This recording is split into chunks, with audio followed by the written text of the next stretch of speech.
Bismillahirrahmanirrahim. Alhamdulillahirabbil alamin wassalatu wassalamu ala asyrafil anbiya'i wal mursalin wa ala alihi wa sahbihi ajma'in. Subhanaka la ilma lana illa ma 'allamtana innaka antal alimul hakim. Rabbi shrah li sadri wa yassir li amri wahlul 'uqdatam min lisani yafqahu qawli. Amma ba'd. Alhamdulillah ala nikmatil Islam, alhamdulillah ala nikmatil iman, wa kafa biha min ni'mah. Alhamdulillah, segala puji bagi Allah Subhanahu wa taala yang memberi kita nikmat Islam iman, memberi kita nikmat untuk selalu datang ke tempat-tempat di mana di tempat tersebut kita menjadi hamba-hamba yang menundukkan pandangan kita, menundukkan pendengaran kita, menundukkan hati serta pikiran kita untuk menerima segala sesuatu yang datangnya dari Allah Subhanahu wa taala lewat lisan mulia Nabi kita Nabi Muhammad sallallahu alaihi wasallam, yang dengan perkara-perkara tersebut akan menjadikan derajat kita semakin tinggi di sisi Allah Subhanahu wa taala, menjadi sebab kegembiraan bagi kita di alam akhirat nanti, menjadi sebab kita dimuliakan sama Allah taala dengan pahala-pahala darinya, dengan derajat-derajat di sisinya, dengan keselamatan-keselamatan yang Allah taala tawarkan di alam akhirat nanti, sebuah kenikmatan yang tidak akan pernah bisa dibandingkan dengan nikmat duniawi, sebuah derajat-derajat yang tidak akan pernah bisa sama dengan derajat yang kita lihat perorangan antara manusia di atas muka bumi ini. Perbedaan-perbedaan yang ada di antara mereka itu tidak akan bisa dibandingkan dengan apa derajat-derajat yang Allah Ta'ala tawarkan di alam akhirat nanti. Makanya dikatakan salah satu nikmat terbesarnya, ya salah satu nikmat karunia dari Allah Ta'ala yang paling besar yang Allah Ta'ala berikan kepada kita adalah nikmatul Islam. Nikmatnya Islam. Makanya saya juga nggak pernah bosan-bosan kalau jenengan melihat YouTube saya, bahkan rentetan pengajian-pengajian saya di awal itu selalu nggak pernah lepas kita mengucapkan alhamdulillah ala nikmatil Islam wal iman. Alhamdulillah, segala puji bagi Allah Ta'ala yang memberi kita nikmat Islam, memberi kita nikmat iman. Kenapa kok ini perlu untuk disebut terus-terusan? Kenapa ini kok perlu kita harus nginget-nginget terus-terusan? Karena dengan adanya nikmat Islam iman tersebut, semua perkara kebaikan yang ada di alam akhirat nanti diberikan sama Allah Ta'ala kepada kita. Pintunya surga diserahkan kepada kita. Kalau jenengan ingat lagu atau ini diambil dari hadisnya Nabi Muhammad SAW, Miftahul Jannah La ilaha illallah. Jadi ketika kita mengucap La ilaha illallah itu Bu, Allah Ta'ala sudah masrahkan kuncinya surga ke kita. Nya omahmu nang ngene surga, nya tempatmu di surgaku, nya ini nanti bagianmu dari dalam surgaku. Cuman dengan kita percaya, nundukkan hati, nundukkan pikiran bahwasanya la ma'budu bihaqqin illallah, tidak ada sesuatu yang pantas berhak untuk disembah kecuali Allah Ta'ala. Semua sesembahan yang lainnya ini batil. Semua sesembahan yang lainnya itu nggak pantas, nggak pas untuk dijadikan sesembahan. Meskipun misalkan hal-hal tersebut adalah perkara-perkara yang dimuliakan sama Allah Ta'ala, seperti kepercayaannya orang Nasrani, seperti kepercayaannya orang Yahudi. Wa qalatin Nasara Isa ibnullah, wa qalatil Yahud Uzair ibnullah. Katanya orang Yahudi Uzair putranya Allah, katanya orang Nasrani Isa putranya Allah. Nabi Isa ini orang yang dimuliakan sama Allah, Uzair ini juga orang yang dimuliakan sama Allah Ta'ala. Tapi mereka bukanlah mereka tetaplah seorang hamba yang gak akan pernah bisa menyamai kedudukan Allah Subhanahu wa Ta'ala. Katanya Allah Ta'ala, apa kalian ridho kalau punya sesembahan kadang lapar, kadang kenyang, kadang ngantuk, kadang seger? Mosok Tuhan ngantuk? Kan lucu. Itu kan dua kata yang sangat bertolak belakang. Tuhan ini harusnya yang gak punya sifat yang kekurangan, gak punya punya sifat kemanusiaan atau sifat kehambaan, nggak punya sifat-sifat yang membuat ketuhanannya ini jatuh atau turun derajatnya, ini harusnya nggak bisa. Oke, lah kok malah seorang manusia yang butuh makan, istilahnya gini, kalau manusia butuh makan, otomatis butuh ke kamar mandi apa enggak? Lah masa Tuhan ke kamar mandi? Nah, kan lucu gitu. Tuhan geletak, sik kesel layah-layah dhisik. Tuhan kok ngopi misalkan. Nah kan lucu gitu. Jadi kalian ini apa ridho kalau punya, makanya di dalam Al-Qur'an kana yaqulanit ta'am. Ketika Allah Ta'ala menceritakan tentang Nabi Isa sama menceritakan tentang ibundanya Sayyidah Maryam, mereka ini karena dua-duanya ini yaqulanit ta'am, biasa makan. Nggih. Berarti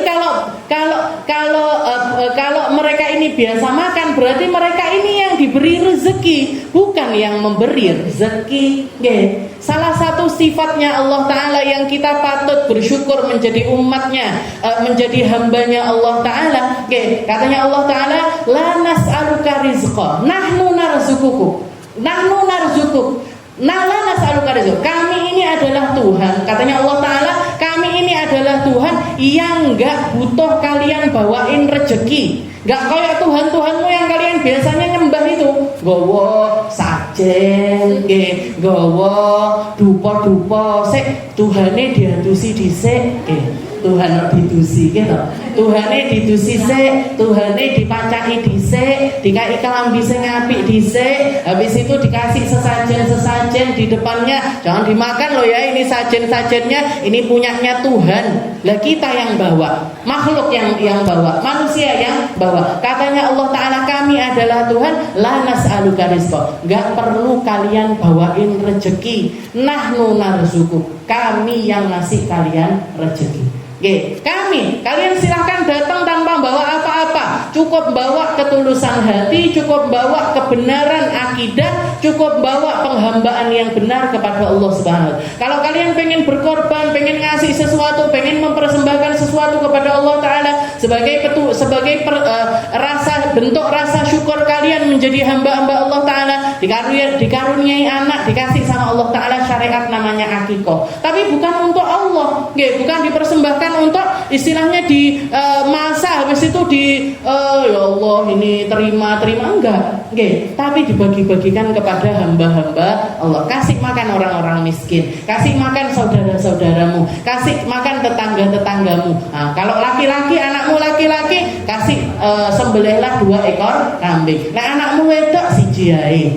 Jadi dibikin sama Allah Ta'ala syariat-syariat yang semacam itu untuk menjadi wasilahnya hamba menunjukkan rasa syukurnya kepada Allah Ta'ala. Tapi Allah Ta'ala nggak butuh kambingnya kita, nggak butuh sapinya kita, nggak butuh persembahan dari kita. Ini jadi mengenai Nabi Muhammad SAW ketika melewati ada satu orang.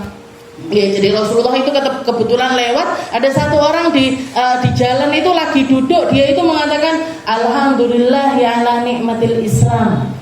Ngucap, jadi bersyukur sama Allah Ta'ala itu dengan ucapan dia mengatakan, Maha suci Allah, terima kasih ya Allah atas nikmat saya ini jadi orang Islam.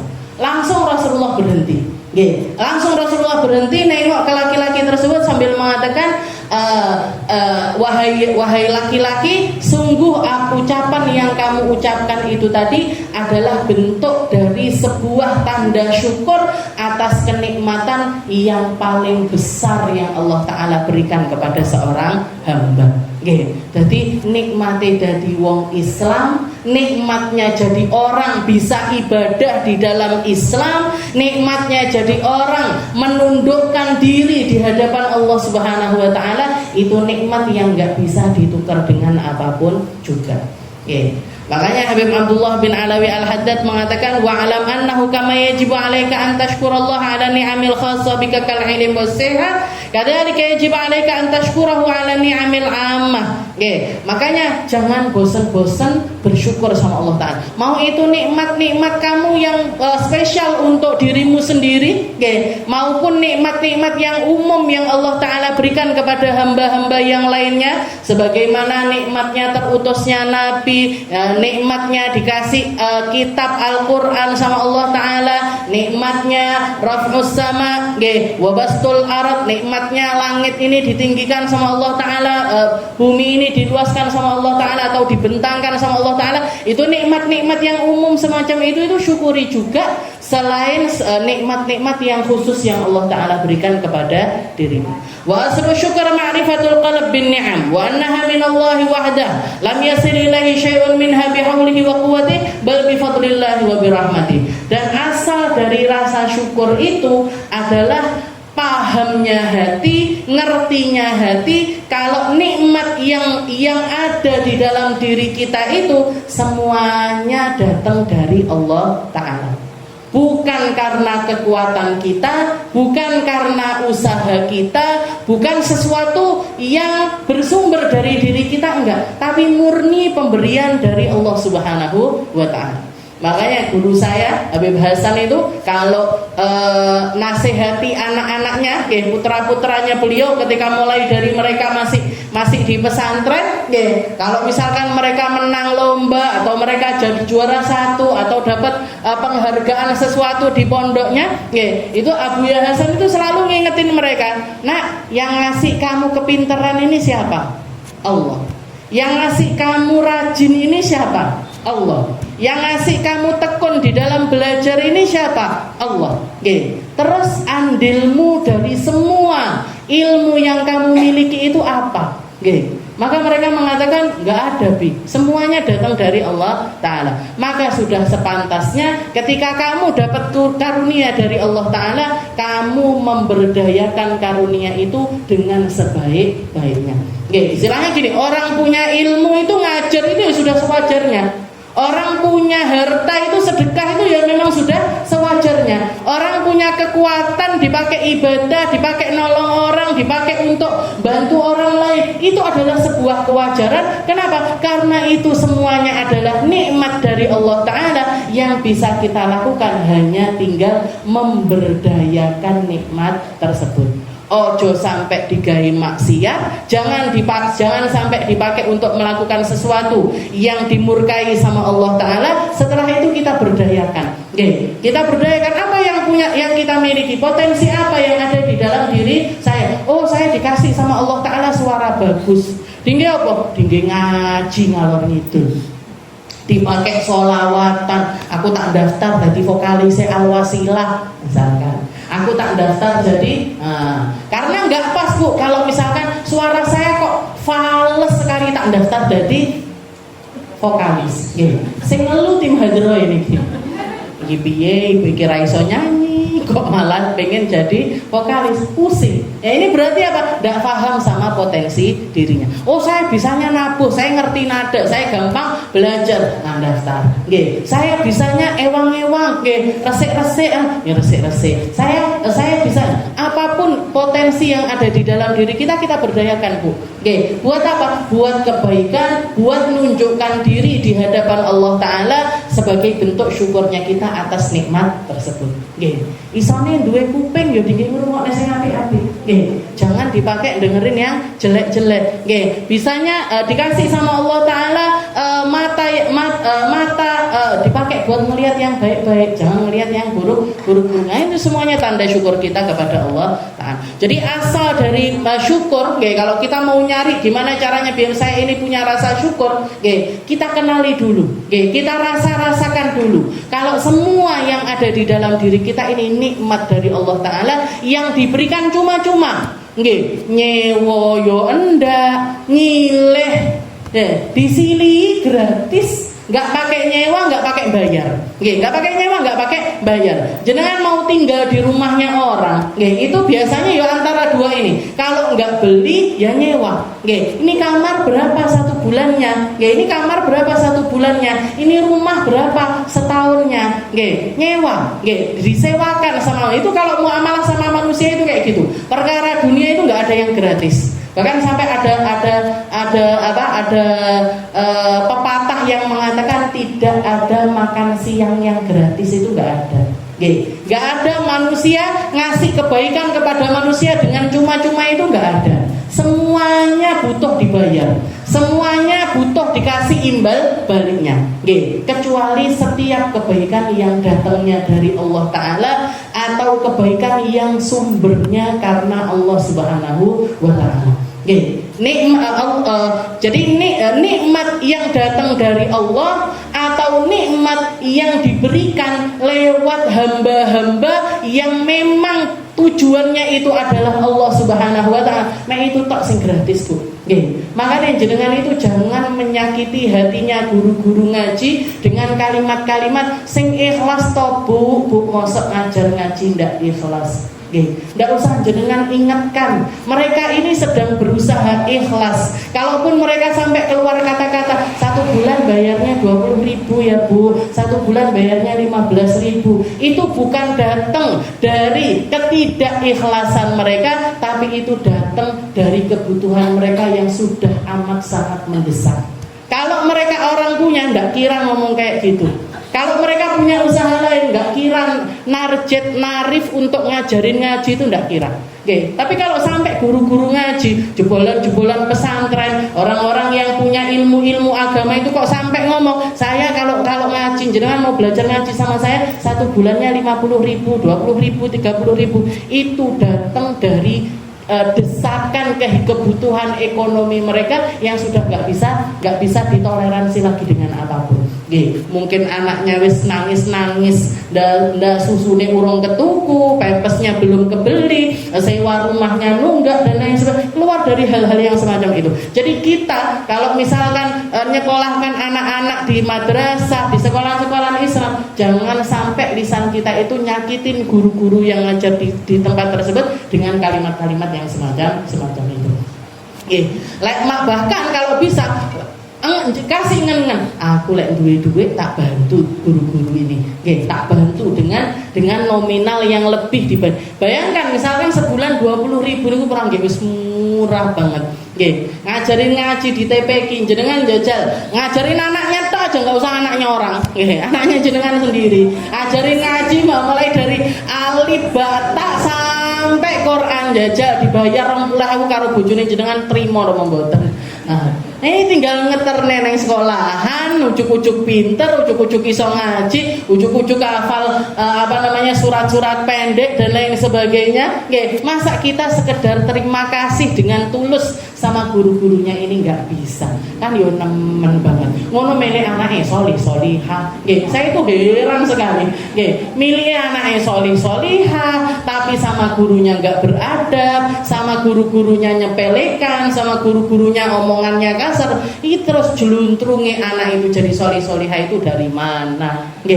Jadi jangan disakiti dengan kata-kata yang semacam itu. Wa ghayatu syukur an tuti Allah bi kulli ni'matin an'ama biha 'alaika fa in lam tuti'hu biha faqad tarakta syukr 'alaiha.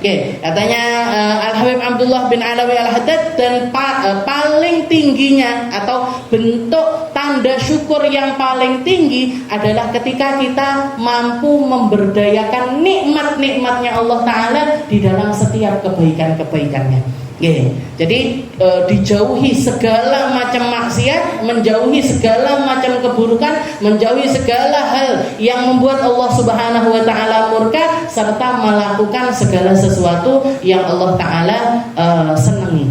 Fa'ilam tuti'hu faqad tarakta syukur. Karena ketika kamu tidak taat sama Allah Ta'ala, berarti kamu itu bukan hamba yang bersyukur.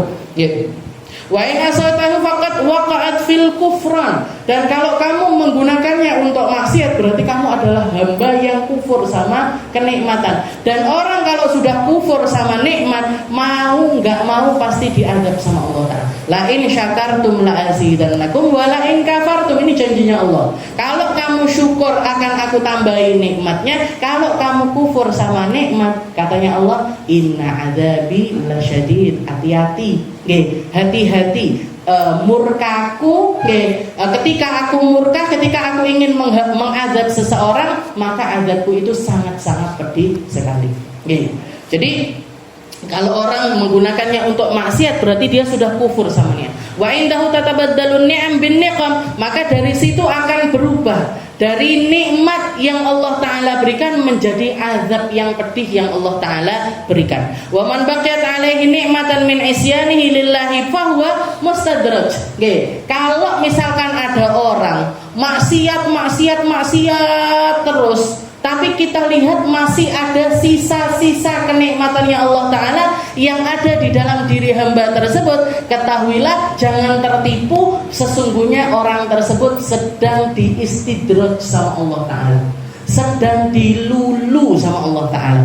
Jadi kalau kita ngelihat wong kuwi lho maksiat terus, penggaweane judi, kulaan dagangane narkoba, tapi kok omahe api, anak-anaknya pinter ngaji misalkan, anak-anaknya pinter ngaji, kok dia itu begini begitu dan lain sebagainya, kok dia itu kayak nikmat itu masih terus dikasih sama Allah Ta'ala, nggak dicabut sama sekali. Padahal katanya kalau misalkan orang itu kufur sama nikmat bakalan dicabut nikmat tersebut, tapi ini kok enggak, malah dikasih sehat, dikasih umur panjang, dikasih ini itu dan lain sebagainya. Maka katanya Imam Haddad jangan tertipu, fahuwa mustadraj. Mereka adalah orang-orang yang sedang dilulu sama Allah Ta'ala, ditambahin, tidak dicabut nikmatnya. Biar apa? Biar nanti dia puas-puas bermaksiat di dunia, Allah Ta'ala juga akan puas-puas mengadab mereka di akhirat nanti. Datang orang-orang kafir Quraisy ini, ketika dengarkan Al-Quran, cerita-cerita tentang umat-umat terdahulu, umatnya Nabiullah Nuh disiksa dengan banjir bandang, umatnya Nabiullah Saleh pokoknya semuanya diazab. Ada yang pakai angin puting beliung, ada yang pakai longsor, ada yang pakai banjir, ada yang pakai angin topan dan lain sebagainya.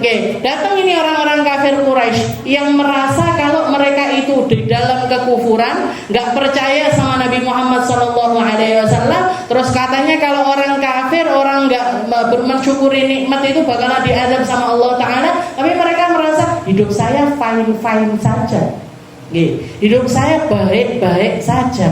Aku panggah neng omah panggah enak, azab ndak teko-teko, angin puting beliung nggak datang, longsor nggak datang, banjir nggak datang. Mana ini azab yang katanya bakalan datang ini mana? Mereka mendatangi Nabi Muhammad SAW sambil mengatakan, mana Muhammad, mana ini? Katanya batu panas yang bakalan datang, di baliknya negara ini mana? Nantang Bu, nantangi azab datang dari Allah Subhanahu wa Ta'ala. Maka turun ayat yang mengatakan kepada Nabi, Allah Ta'ala mengatakan di dalam Al-Quran, wa yasta'jilunaka bil azab wa la yukhlifullahu wa'dah. Katanya Allah Ta'ala, mereka orang-orang kafir ini sedang menarik murkanya Allah Ta'ala. Mereka terburu-buru untuk diazab sama Allah, kebelet diazab, milik mendapatkan sesuatu yang didapati orang-orang yang kufur, pengen mendapatkan azab dari Allah Ta'ala. Mereka nggak sabar untuk mendapatkan azab.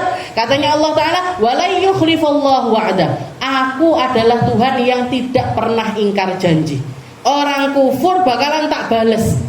Tapi katanya Allah Ta'ala, wa inna yawman inda rabbika ka'alfi sanatin mimma ta'udun. Ketahuilah wahai orang-orang, bagi Allah Ta'ala 1000 tahun itu setara 1 hari. 1000 tahun itu setara 1 hari. Kamu mungkin nganggepnya, mana ini azabnya, sebulan tak anteni, ndak teko orang, setahun tak tunggu ndak datang, 2 tahun tak tunggu nggak datang, 10 tahun tak tunggu nggak datang. Manalah bohong. Bohong yang datang dari nabi-nabi itu bohong. Katanya Allah Ta'ala, ketahuilah 1000 tahun bagi Allah Ta'ala itu setara 1 hari. Jadi kalau kita mau bayangin umurnya umatnya Nabi Muhammad SAW semenjak ditinggal wafat sama Nabi sampai sekarang ini kan kita ngitungnya 1400 tahun. 1400 tahun itu bagi Allah Ta'ala cuman sehari setengah. Mek sedino setengah hari, sehari tambah setengah hari, waktu yang sangat pendek sekali. Wa ka'ayyin min qaryatin umlitu lahu wa hiya dhalimah thumma akhadtuha wa ilayyal masir. Ketahuilah bahwasanya setiap tempat, setiap golongan manusia yang mereka itu kufur sama nikmatku, sebagian di antara mereka aku beri azab secara langsung, sebagian di antara mereka tak lulu beberapa saat, beberapa waktu, mungkin sehari, mungkin 2 hari, mungkin sejam, 2 jam di sisinya Allah Ta'ala. Di sisinya Allah Ta'ala yang nominal waktunya itu bagi kita mungkin panjang, tapi bagi Allah Ta'ala sangat pendek sekali. Tapi yang pasti katanya Allah, tsumma akhadtuha, yang pasti mesti tak balas. Setiap keburukan akan aku balas dengan keburukan, setiap kebaikan akan aku balas dengan kebaikan. Wa ilayyal masir, dan jangan lupa kalian semuanya itu nanti bakalan kembali kepadaku. Kalau enggak tak balas neng dunya, berarti tak balas di akhirat. Kalau sudah balasan di akhirat, berarti balasan itu menjadi balasan yang porsinya itu kayak porsi akhirat yang enggak bisa kalian bandingkan dengan porsi dunia. Diadab neng dunya ki sediluk, Bu. Sakit di dunia itu sebentar, sabar di dunia itu sebentar, ibadah di dunia itu sebentar, kalau dibandingkan dengan apa yang terjadi di akhirat nanti. Tapi katanya Allah, tsumma akhadtuha. Jangan khawatir kalian yang nantang azabku, jangan khawatir. Jangan khawatir. Sebagian tak azab sebagai peringatan untuk hamba-hamba selama mereka itu di atas muka bumi, biar jadi pelajaran. Biar jadi pelajaran. Zaman sekarang ini kita melihat sendiri. Gimana Allah Ta'ala menunjukkan yang terjadi di Sumatera, yang terjadi di Semeru. Walaupun sebagian di antara mereka adalah hamba-hamba yang beriman, maka itu adalah ujian kesabaran bagi mereka. Tapi kalau untuk para ahli maksiat, dan terjadinya itu semuanya kan karena zalimnya manusia, karena kerusakan yang dibikin sama manusia itu sendiri. Ditoto karo Gusti Allah, hutan yang lebat, yang akarnya sampai kemana-mana, sehingga kalau kena air, kena hujan itu bakalan tetap rapet tanahnya, malah dipaprasi kabeh. Ini tangannya siapa? Ini tangannya orang-orang zalim. Kalau mereka yang nggak ikut andil di dalam keburukan tersebut, diuji sama Allah Ta'ala dengan hal yang semacam itu, maka itu adalah ujian kesabaran bagi mereka. Tapi kalau para ahli maksiat, orang-orang yang melakukan keburukan, orang-orang yang kufur sama Allah Ta'ala, itu semuanya adalah azab yang datang dari Allah Ta'ala. Jadi Allah Ta'ala mengatakan sanastadrijuhum min haitsu la ya'lamun. Oh, manusia ini enggak ngerasa tak lulu, tak tambahi umure, tak panjangne umure, tak kasih harta dariku, tak kasih kesehatan dari aku. Semuanya kok tetap dipakai untuk maksiat terus. Ketahuilah sesungguhnya istidrajnya Allah Ta'ala itu bisa datang dari mana-mana. Istidratnya Allah, lulune Allah Ta'ala kalau mau ngelulu seseorang dikasih sama Allah Ta'ala dari tempat yang mereka tidak sangka. Wa inna manumli lahum liyazdadu ithma, dan aku tambahi masa mereka di dalam kemaksiatan biar apa? Biar nambah juga dosa-dosa mereka di sisi Allah. Na'udzubillah min dzalik. Wa fil hadits innallaha yumlilid dhalim hatta idza akhadahu lam yuflithu. Katanya Allah Ta'ala kadang-kadang ngasih kenikmatan kepada orang-orang zalim, tapi nanti pada akhirnya juga akan diazab sama Allah Ta'ala. Dan ketika Allah Ta'ala kalau sudah mengazab seorang hamba, lam yuflithu, gak akan pernah lepas dari azab tersebut. Ndak mari sampai setara kedolimannya itu habis dari diri hamba tersebut. Kalau kekufurannya itu kekufuran yang nyata, gak percaya sama Allah Ta'ala, ya wes nyemplung neng neraka sampai waktu yang gak ada batasannya, abadal abidin, selama-lamanya di dalam nerakanya Allah. Na'udzubillah. Wa minasyukri kathratu tsana 'ala Allah wal farah bin ni'am min haitsu innaha wasilatan ila nailil qurbi min Allah aw min haitsu innaha dalatun 'ala inayatillahi bi 'abdi. Setelah itu termasuk tanda syukurnya seorang hamba adalah banyak asana alaih, banyak memuji Allah. Jadi ndelok apa ae seneng, ngelihat nikmat sekecil apapun ada keluar di dalam hatinya ini rasa syukur kepada Allah Subhanahu wa Ta'ala, dan gembira dengan nikmat tersebut karena nikmat ini menjadi wasilah kita untuk mendekatkan diri kepada Allah Ta'ala. Jadi kalau dapat nikmat-nikmat sekecil apapun disyukuri Bu. Dikai koncone apel separone ndak enak misalnya, dioleh-olehi mangga kecut semuanya misalnya. Bahkan dikatakan di sini insuktu ilaika habbatan musawwamatan fa'lam anni qad dzakartuha biha fashkurni 'alaiha. Jadi sebagian para nabi-nabinya Allah Taala, Allah Taala itu mengatakan kepada sebagian nabi-nabinya, kalaupun misalkan yang datang kepada kalian itu sebiji buah yang sudah berulat, katanya Allah Ta'ala, satu biji buah yang sudah berulat, ketahuilah fa'lam anni qad dzakartu, ketahuilah wahai para nabiku, itu berarti tandanya aku sedang ingat kepadamu. Kenapa? Karena nikmat itu nyampe kepada kamu. Fashkurni alaihi, maka tetaplah bersyukur meskipun yang datang itu buah yang sudah busuk sekali. Jadi ndak enak sesuatu yang nyampe ke kita, tetaplah bersyukur. Karena itu tandanya apa? Itu tandanya Allah Ta'ala ingat sama kita. Dan itu bisa jadi wasilah kita untuk mendekatkan diri kepada Allah Ta'ala. Itu masakan, misalkan jenengan datang ke mantenan atau hajatannya orang, dikasih rawon misalkan, atau dikasih soto, terus isine dagingnya gejih kabeh misalkan. Jangan langsung soto apa ini, rawon apa ini. Jangan nyatu dhisik, Bu. Jangan enggak enaknya dulu yang dilihat, tapi lihat ini datang dari siapa. Ini yang ngasih kita ini siapa? Yang berjuang untuk bisa jadi sepiring rawon itu tadi, yang berjuang di situ itu berapa orang kira-kira? Ada petani yang berjuang, ada petani peluang yang berjuang, Anek bakul bawang, berambang dan lain sebagainya yang akhirnya nyampe ke kita jadi sepiring rawon. Nah, ketika kita nginget-nginget, ini ceritanya gitu, sampai jadi sebuah kenikmatan untuk saya tinggal makan tok, masa untuk memuji Allah Ta'ala terlalu sulit. Jadi tetap dimaem. Kalau enggak doyan misalkan, kalau enggak doyan kita ngelihatnya, aku enggak masuk, langsung kasihkan orang. Langsung kasihkan orang. Tapi jangan sampai nyakiti siapapun yang ada di tempat tersebut. Wasilatan ila nailil qurb min Allah. Jadi memperbanyak memuji Allah Ta'ala itu wasilah kita atau perantara kita untuk mendekatkan diri kepada Allah. Au min haitsu inna hadalah ala inayatillahi bi'amdi. Begitu juga kenikmatan itu juga bisa menjadi petunjuk seseorang untuk membantu hamba tersebut mendekatkan diri kepada Allah Ta'ala. Jadi jangan disepelekan. Muji nikmat yang datang dari Allah Ta'ala itu jangan disepelekan.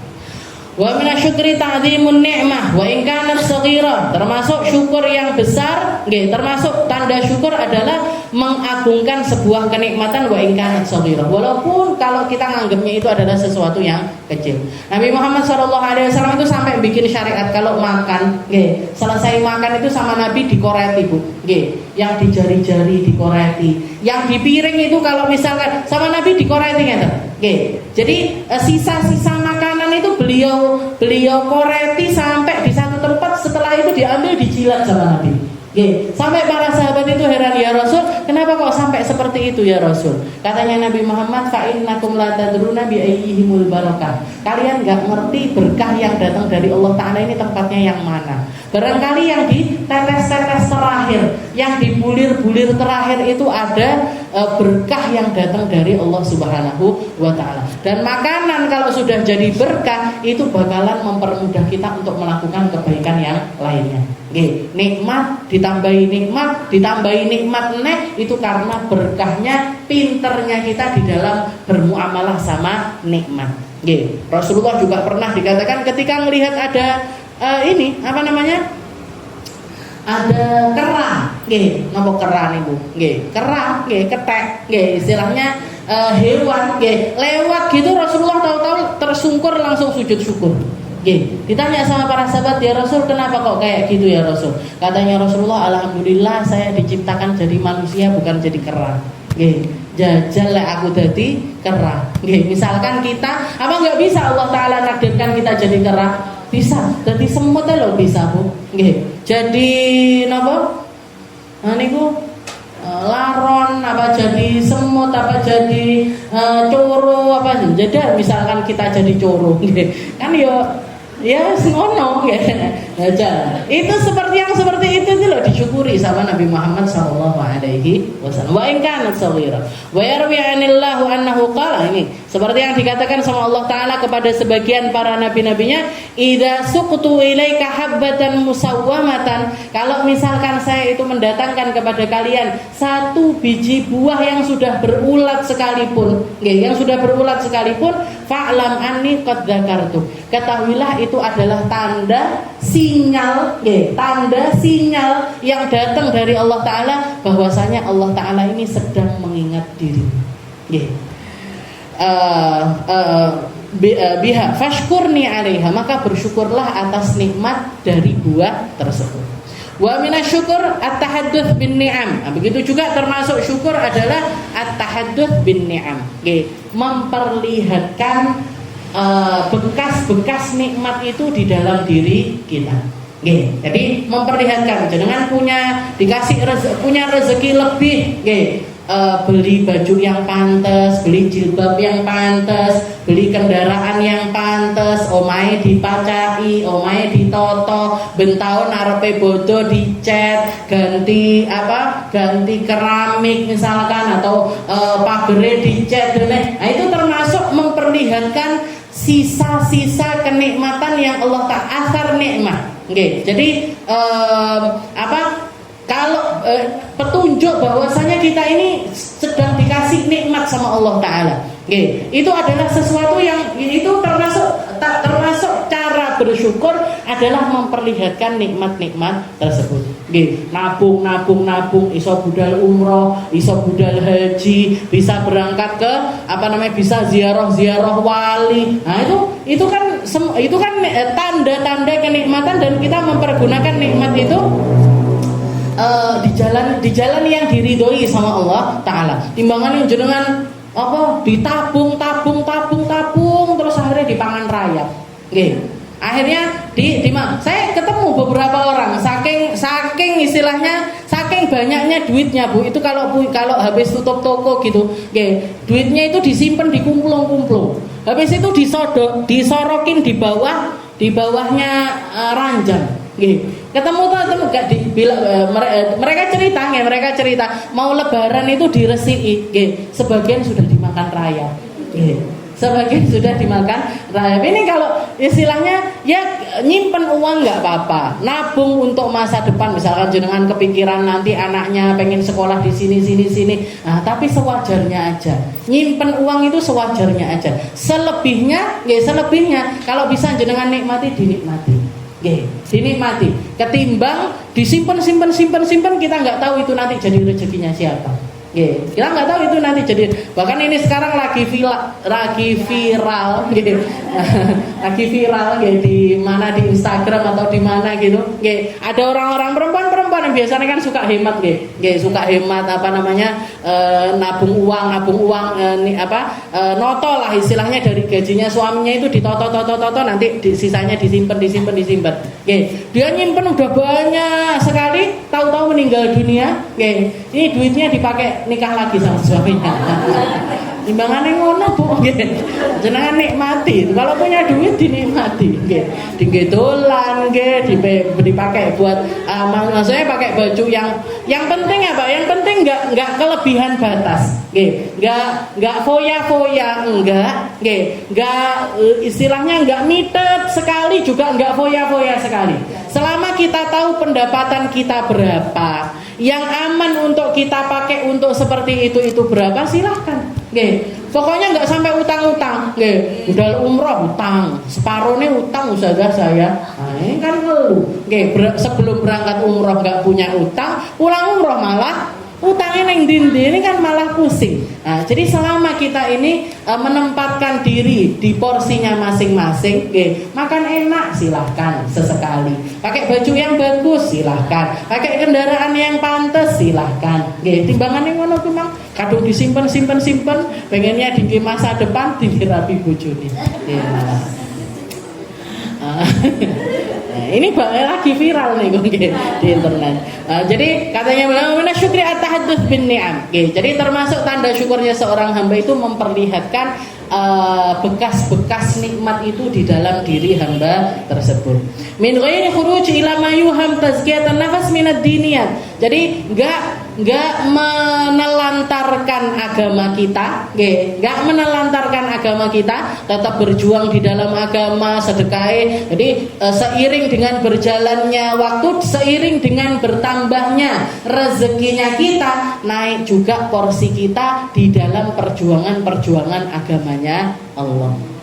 Biar gajiku misalkan gaji saya sebulan 1.500.000 sing tak sedekahne 50.000 misalkan. Begitu naik jadi 2 juta, naik juga sedekahnya. Naik gajinya nambah 2,5 juta, naik lagi sedekahnya. Terus seperti itu. Jadi bukan terus kita dipakai dinikmati terus sampai nggak pernah berjuang di jalannya Allah Ta'ala. Itu juga sesuatu yang salah. Jadi berjuang dinikmati dipakai untuk dipakai untuk investasi juga iya.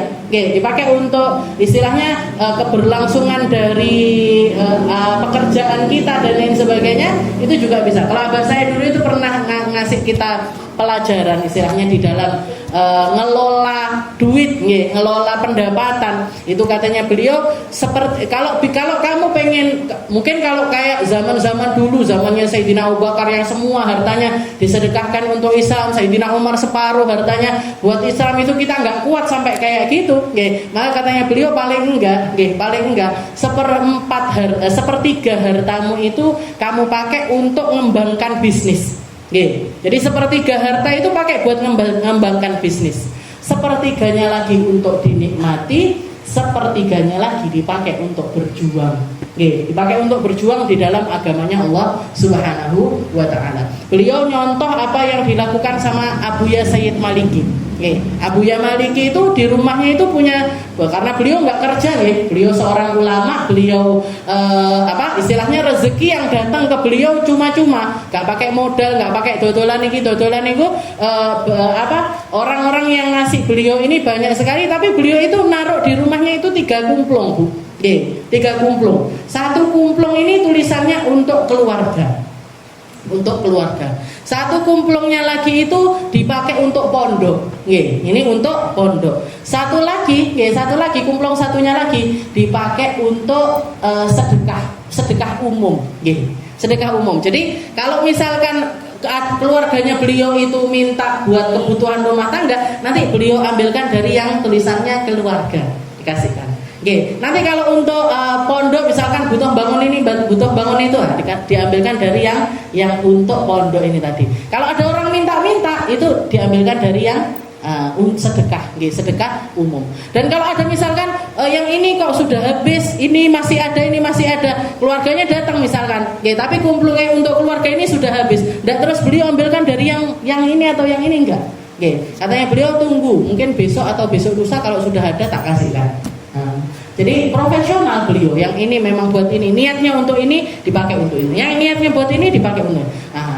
Jadi muamalah sama Allah Ta'ala ditambah dengan noto pendapatan itu termasuk salah satu hal termasuk di dalam kategori at-tahadduts bin ni'mah.